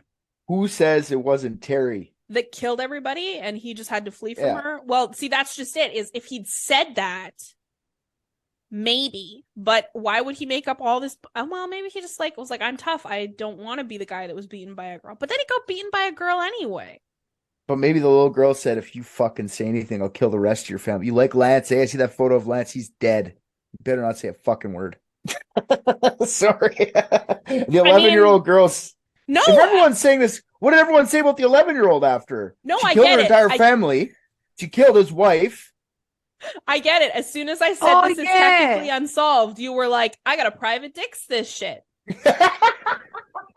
I can't help myself. I was like, no, I really struggled to follow what was happening then. I apologize. I was like, why would Terry be threatening? I don't get it. She killed her whole family because she hated them. And then when he tried to intervene, she killed his wife. And then she was like, you tell anybody about this, I'll let you go. You tell anybody about this, I'll kill your son. Take my bitch ass sister. I don't like her. So No. I'm not even thinking that. I'm thinking like, you're gonna get me. I don't know how to use this dinghy. I'm 11. You're driving me out in the dinghy, and he let the dinghy go and fucking swam out to get it, and she was just stuck on the boat after. That was the only reason she let him live, is so she can get the fuck out of there on the dinghy. But he was like, fuck you, I'm out. And he escaped, and then he was just terrified, like the girl's gonna come back and get me. I should have shot her when I had the chance. I should have not brought the baby. Maybe he helped the baby. Maybe he's like, I'm gonna show everyone your dead sister. Fucking, I'm getting back to this is the evidence. she's like, good, take it. Oh, I'm sorry, the victim. That's a victim. We don't know that. That's true. Actually, we'll get into it later, but I feel like this is a good place to mention it. She never said that she thinks Harvey killed them all. She never said that. She was like, I don't know if he did. I'm not comfortable saying that he did. She still doesn't think he's the villain. What? Yeah. Okay, well, color me intrigued, because this explains a lot of things. If this girl killed him, it explains the pictures. Like, I love my wife, I love my kid, and that's the only reason I'm killing myself, because this girl will go fucking kill Lance if I don't do it. It explains like why I brought the dead baby. Evidence, you know? The girl killed the baby, you know? That's not what he was yelling. It wasn't like, I'm captain of the Blue Belly. It's like, I just went through hell. I've got a dead baby. No, they didn't but hear that him. doesn't work though, because if he thought she was dead, if he thought Terry was dead, which he obviously did when his reaction was, oh my God, why would he just not tell the truth if he thought she was dead? This is what this girl said, not what this guy. Like, anyways, from what I understand, this story of what happened on the ship isn't his story. A lot of it's the girl's story, right? About him pointing the gun and all that shit. Maybe it just never happened. Anyways, I'm just joking. I'm literally joking because it's an 11-year-old girl. You're fucking up my head. I'm like, oh my God. I know, right? It kind of makes sense. It's because it's an 11-year-old girl. It makes it not make sense. You know what I mean? Like, I doubt that, but she was the introvert. She's the weird one. I don't know, She man. sat in the corner by herself. Everyone's athletic. Yeah. You walk without your shirt, your six pack, huh, Dad? I'm gonna fuck you up. I mean, yeah, but she's also an 11-year-old girl that survived 4 days on the ocean, overriding her own instincts to drink the water that was all around her, and commanded an army of sharks. Exactly. Yeah, that's true. I'm sorry, I private addicted, but not on purpose. Oh my God. Yeah, I'm kind of leaning a little bit on this one now. So going back, he kills himself with his note and everyone's shooketh. No, he killed himself with the razor. Oh, sorry. Yeah. And left a note. And everyone's shooketh. But you also said, wasn't he the guy that everyone said was an arrogant douche? Some people did. Most people liked him. Oh, okay. His kid liked him, and his friend, he had a best friend. That's all I know. That's why. Yeah, but he also had another kid that didn't, and all of his ex-wives that were still alive said he was a douche. But there's lots of like. That's just, I know, Like- that's just 1961. I feel like 1961 would be less likely to have 6 wives, but if you have one wife, you just beat a lot of like girlfriends, you know? Yeah. Okay, so, I mean, despite what we all think actually happened now, I'm going to just tell you the narrative that played out everywhere in the 60s, okay? Yeah, so everyone's dumbfounded. He gets his burial that he wants. His best friend James, his son Lance, his sister also were like, nope, not a chance. His military service shows he's not capable of harming people. He's a hero. He's a protector. And they even said, like, even in his final moments, he showed he was a gentleman. He was a good guy. He left a tip for the maid, knowing what she was about to walk in on, and he left his beer bottles upright in the bin because he was a gentleman that didn't want them to have to clean beer out of the bottom of the trash can. This is sounds like a good guy to me. Yeah, it was definitely a gentleman thing, but I mean, he was... No, do you know what it sounds like to me? It sounds like to me a detached person. What are you laughing at, Richard? I just baited you into that. Anyways, keep going. It sounds like to me a detached person who has believed that all the chess pieces have been moved and there's no other way to Like it's finality movement. It's not necessarily gentleman movement. It's finality movement. He's Maybe. like, all right, I'm gonna put my thing here, make sure all right, because this is all fucked. I've been checkmated. All right, I'm gonna go do this now. Definitely. My thought was he was raised rich, which they have a heavy emphasis on gentleman behavior, and then he went into the military, which also has a heavy emphasis on your behavior. So I don't even know, man. For whatever reason he did this. It also may have just played into this thing that he was trying to paint this picture of himself when he went out. Who knows? Okay, so the people were like, he didn't kill himself because he was afraid of the electric chair. Why would he torture himself more than an electric chair ever would if that was his intention? He killed himself because he felt he couldn't live with everything that had happened. If he had been a better captain or done things differently, he was guilty. He didn't want to be the stuttering freak in the newspapers who watched an 11-year-old girl kill his entire family and crew, and he couldn't live with it. I see. That's traumatizing and a half. So definitely, it could have been some straight up PTSD. For whatever reason, people still to this day just vehemently are like, she's lying about everything for no reason. Yeah. What is she gaining? Well, I mean, she is famous, like super famous, and has been ever since she was found. So it is. The victim was Halle Berry. I don't know. This girl's not that famous. I don't know her name. She was like on the Today Show and shit famous. And actually in the 60s, she was literally, everybody knew that story. That's fair. On the day of her discovery and the day of Harvey's death, a helicopter was sent from Miami to retrieve Terry from the Greek ship, which was a very emotional goodbye for the sailors. Like I mentioned, the captain was very protective of her. But Terry was in really bad shape and she needed to go to the hospital. Shortly after arriving in Miami, she fell into a coma. And the whole nation prayed with her and hoped that she would be okay and rooted for her. And she woke up and everybody was thrilled. You know, little did they know that she openly wished that she was still in a coma, because as soon as she woke up, she had horrible nightmares and a paralyzing fear of falling asleep. I don't have big tooth and little tooth to protect me anymore.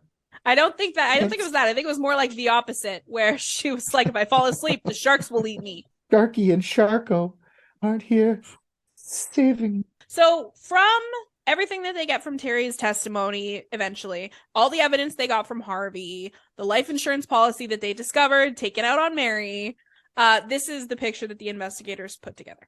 On the night of November 12th, 1961, Harvey convinced the Duperos, Arthur and Jean specifically, to partake in some night sailing, see the stars, make good time to the next destination. And then when they parked in the middle of the sea, in the middle of the night, and the Duperos had retired, all went to bed around midnight, Harvey put into action what he had been planning since becoming the captain of the Bluebell. He was there to murder his sixth wife, and soon to be his second late wife. So based on the scratches, Mary puts up way more of a fight than Harvey anticipated, and probably made more noise and drew more attention from at least one of the passengers. Or it is also possible that Arthur simply came looking for him, because apparently he was attached to Harvey's hip the whole time. He wanted to know everything about boats and everything about captaining, and he wanted to be best friends with this guy. So he's probably coming in and he's like, hey, you want to fuck my wife? You can fuck my wife. I won't say anything about it. I'll fuck your wife. It'll be great. It'll be great. So somehow Harvey is caught in the act of murdering his wife. And from there, either Harvey revealed a large knife and attacked Arthur immediately, or Arthur retreated to go and get the rifle which he had in his room, which ironically he brought to shoot sharks. Harvey chases him down. Doesn't really matter how. Harvey does not bother to try to quietly kill anybody at this point. He stabs Arthur to death in the cabin of the ship. And then the scene's already a bloody mess. He goes back to his wife, murders his wife. Same thing, stabs her to death, makes a big old mess. From there, Harvey most likely went into Arthur and Jean's room, where he began to stab Jean. She was able to make it partially out of the room, and then was ultimately killed in the kitchen outside the kids' room. The agreed upon next step after killing Jean is he retrieves Arthur's rifle, which he then used to kill Brian. because Brian came out, and it's just faster to shoot them, I guess. Hmm. Brian is also the biggest threat on board at that point. He is 14. He is a man. He, you know, he might be able to fight. He's athletic. Remember, this family's really athletic too. So he's like fucking Oscar six pack over here. What the fuck? I'm not saying I could beat the shit out of the little kid though. You know what I mean? Like you got a six pack, but I can still 14 smash your and head up 12 against the are floor. different. They're different. A We're 14-year-old gonna boy. we'll see. We'll see. Talk to me in 2 years. We'll see if I can still beat the shit out of him. But for now, nothing. Like Okay. Congratulations, I guess. I'm just saying. Congratulations. You can beat the shit out of your 12-year-old. Excellent. I'm just saying, like, I don't think the 14-year-old's that big of a threat, is what I'm saying. I don't know. I don't know, man. Really athletic, lifelong athletic 14-year-old. He could have been tall. I don't know. No, I'm not saying he wasn't either. I'm just saying, like, I'm trying to think of any. I know a couple 14-year-old kids, like, sure, but I'm also a grown ass man. I'm not scared of a 14-year-old. I wouldn't be ever. I don't think. 16, 17, when they start getting to be 6-footers, then they're big, maybe. But 14, I'm trying to think of 14-year-old kids that Oscar hangs out with, and I don't think so. Yeah, but you guys don't get any sun there. They don't grow properly. Okay. I didn't know sun was requisition to like getting height. Science, water, and sunlight. Well, what That's for about, plants. No, it's for everything. what about We like all need it. diet and genetics? What about like diet and genetics? I mean, yes, but do you know what happens to people that don't get any sunlight? Vitamin D pills? They fucking die, Richard. And before that, they don't grow properly. Okay. I didn't know that. I'm not a scientist. I'm a like Wait, didn't we do an episode of a bunch of kids kept in a basement and they were all tiny, frail things because they got no sun? or food or love. That's not true. They got love. She loved them. That's true. It's like all they got was love. Actually, you're And right. I trauma. was like love and I don't know which one they got more, but they both got a lot of both of them. Sorry. Who's dead? Brian's dead. Okay. So Brian just died. He was shot. Sometime during the commotion, apparently Renee tries to run and either falls overboard or was caught by Harvey and pushed or forced overboard, where she drowned. And Wait, sorry. Just before you continue, how have they pieced all this together? from what Terry said about what the scene looked like, and Right. from the evidence that they got from Harvey or Harvey's behavior or whatever. Right. And then I don't actually know this for sure, but I feel like they might have actually gotten the ship. Not like shortly, but eventually they got the ship. Right. Either way, this is what they've pieced together, and this is like the agreed upon series of events. Okay. He's in the process of setting the scene by the time Terry even makes an appearance. So yeah, she can sleep, man. Another thing she has in common with Terry Schiavo. Anyway, we know what happens from there. So aside from the murders, all Terry really ever had to say about Julian Harvey was that the only time she felt uncomfortable around him was once shortly after the voyage had started, where she said he stared at her a little bit long. He never showed any signs of being attracted to little girls or even like very young women. I don't think it was a leering kind of thing, or if it was, it wasn't predatory exactly. But she just said he stared at her a little long. She said that her initial reaction when he backhanded her on the ship was that there was blood or, quote, something gross up on the deck that he was trying to protect her from seeing. And that when he later came into the cabin, brandishing his father's rifle and pointing it in her face, that was the only time she was like, oh no, this guy might actually be the bad guy. But then he left and didn't shoot her. And she was like, oh, he's fine. When she was asked about how the ship looked that night, like shortly after she woke up, this is really the thing where they were like, yes, Harvey is 100% a guilty man. Her description does not include a fallen mast or a damaged comm station. She didn't smell smoke. She didn't see fire. She didn't see any signs that there was a fire. And the only other thing that kind of came up was she said that Harvey and his wife never even fought. the only thing that could even be perceived as fighting when they were on the ship was his wife said she was tired from cooking for everybody. She heard that conversation. And she made it very clear and makes it very clear anytime she's talking to anybody about this, she didn't see Harvey kill anyone, and she refuses to say that he did. I don't know, maybe a karma thing. I have no idea. But she's like, I didn't see it. I'm not going to say it happened. Wow. I suppose also if she lives in that world and doesn't admit it, then she doesn't have to admit that happened to her whole family. Maybe. Like they just drowned. Yeah, maybe. Maybe her dad did it. He was never found. His body or nothing was never found, eh? Nope. They never found any of them. Maybe that was his plan. Let's go out into the ocean now, and he was going to murder everyone. Then he caught them. That's why he's got all these defensive wounds. But why would you lie about it after? That's the real thing about the whole thing. Like, why make it up after? Unless it's an 11-year-old girl who threatens your son's life. But I mean,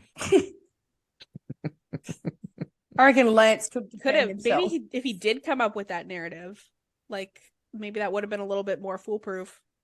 Instead of I've got a dead baby. maybe he stole his identity. He like killed Captain What's His Nuts. That was Arthur Dupro the whole time. Yeah, he wore his face off the thing, and he just like got away that way. He just found another. That's why he had to slash so much so he could unidentify the body. It was Neither like a one dead of them corpse. were Mexican. I don't see how that could go wrong. Yeah, exactly. There was no pigs anywhere. No, that's very sad. That's crazy that this little girl survived. That's the craziest part about the whole thing. The little girl on a little like piece of cork, making friends with sharks and surviving that. That's yes, a bass birder on a ship is very sad too. Don't get me wrong, but it's just crazy that girl survived. I'm shocked. The only thing I can think about is that she doesn't want to admit it because there's no way to prove that she's right. So she could be called a liar if that mattered to her. But then the only other thing is if she did love her family, even if she was the person that didn't really fit in, is the moment she admits it was a murder, then she can't just say it was a sad accident where they drowned at sea. That's true. Could be a trauma thing. Protective. Yeah. I don't know. That just feels weird. A lot of this is weird. A lot of this doesn't really make sense. But also, again, based on some of the things, I feel like a lot of the stories were really dramatized and kind of muddied the waters or bloodied the waters of the whole thing. Yeah, that's what gets me about the whole thing is like it doesn't feel right, and both like the narrative of both of them doesn't sound real either. Like the guy just coming in with a gun, putting it down doesn't make sense to me. Why'd you come in with the gun then? What was the point of coming in there with you were just going to shoot them and then you change your mind? And then like him, did you say he was walking around with a gas can or something up top when she went up at first and he back smacked her? And why wasn't there a fire? Like what's the point of the gas can? The guy's lighting a fire. That's the point. Unless he's just filling up the gas and he smacks her and says, "Get back down." Because that may have been he was leaving with her standing holding the dinghy while he went to go lay the gasoline out or something like that, but then she let it go and he couldn't finish. Yeah. So maybe he was going to involve it. It's just a lot of it is kind of up in the air, but I mean I don't disagree with what everybody has sort of come to the conclusion on here. He for sure murdered that whole family and his wife. Like that for sure happened.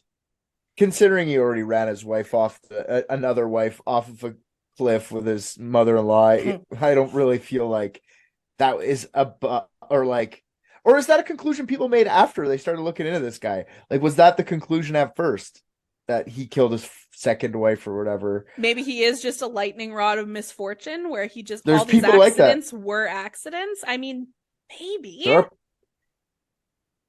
I just feel like if you do a lot of things, right, you're more likely for bad shit and good normal shit to happen to you. But like if you're a person like me who's like I do a couple things, it's less likely that than someone who's out every day fucking going on ship rides and like you'd be more accident prone just because you do put yourself in a situation where accidents can happen to you more often.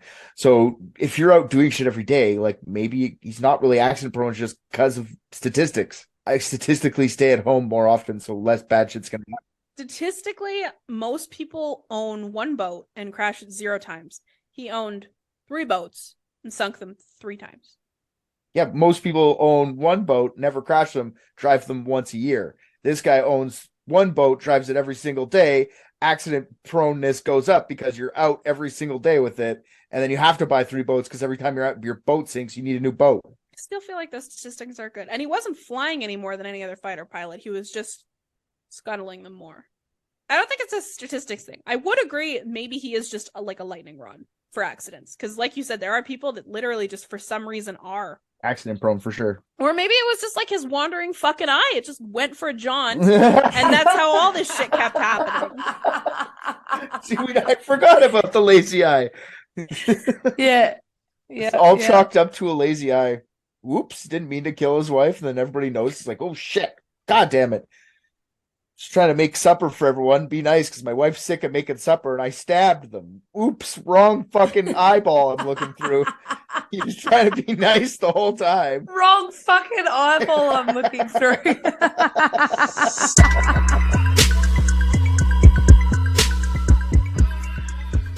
All right, guys. Thank you so much for listening to another episode of Unethical Podcast.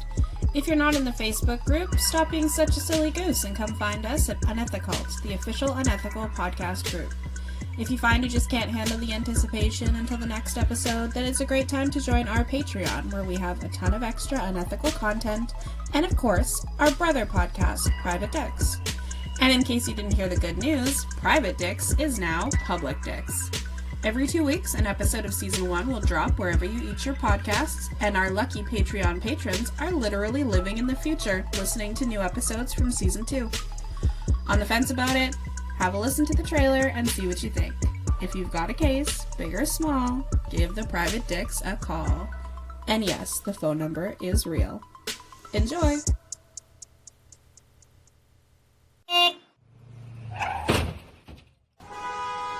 Have you got a mystery that needs solving? Where is Amelia Earhart? We know. Who the hell was D.B. Cooper? Ah, easy. Bermuda Triangle? Probably solve that one next. Here at Private Dicks, we guarantee a mystery solved every episode. That's with a capital G. Every second Friday, the Private Dicks take a client, record their session, and solve the world's greatest mysteries. One by one. Private Dicks solve them, no problem. God, I love just crushing mysteries. Search up Private Dicks on your favorite podcatcher, and you can solve a mystery too. The mystery of what's your favorite podcast? It's Private Dicks. Another one solved. If you have a mystery to be solved, call 1-855-PRVT-DIX. That's 1-855-PRIVATE-DICKS. Call 1-855-PRIVATE-DICKS and leave us the rundown of the case. Maybe the Dicks will solve it. 855 Private Dicks.